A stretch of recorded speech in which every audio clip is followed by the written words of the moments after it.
Bagi sebagian orang dia dianggap sebagai penyelamat. Namun bagi sebagian yang lain dia adalah ujian terbesar dalam sejarah umat manusia.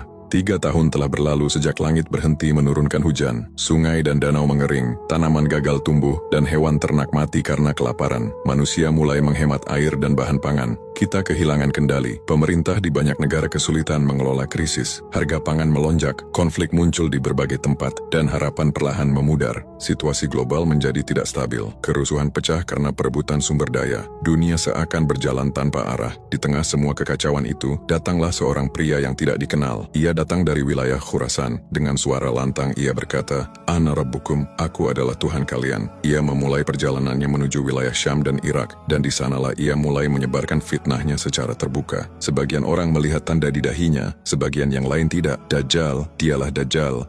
Ia tiba di Asfahan, sebuah kota besar di wilayah Persia. Ia menunjukkan kemampuan yang tidak bisa dilakukan manusia biasa. Air muncul di tanah yang sebelumnya kering. Hujan turun seolah atas perintahnya. Tidak semua orang percaya, tetapi cukup banyak yang mulai menganggap bahwa dialah sosok penyelamat di tengah dunia yang kacau. Dalam waktu singkat, pengaruhnya menyebar ke berbagai penjuru. Sekitar 70.000 orang menjadi pengikut setianya. Mereka bergerak dalam barisan yang rapi, mengiringi langkahnya, dan menyebarkan fitnah ke setiap wilayah yang mereka datangi. Namun ada 2 kota yang tidak bisa ia masuki, yaitu Mekah dan Madinah, karena keduanya dijaga oleh para malaikat. Di saat keadaan semakin genting, seorang lelaki dari keturunan yang suci muncul di Mekah. Ia dikenal sebagai Imam Al-Mahdi. Ia dibaiat di depan Ka'bah. Berita tentang kemunculannya menyebar ke berbagai negeri, dan kelompok demi kelompok bergerak menemuinya. Dari arah timur datang pasukan dengan panji-panji hitam. Mereka menyatakan kesetiaan dan menyerahkan kepemimpinan kepadanya. Dengan kekuatan yang terkumpul, Al-Mahdi memimpin umat menuju tempat yang aman. Ia tidak mencari pertempuran, karena fitnah Dajjal bukanlah sesuatu yang bisa dihadapi manusia biasa. Perjalanan itu membawa mereka ke Damaskus. Mereka berkumpul di Masjid Umayyah, di dekat Menara Putih.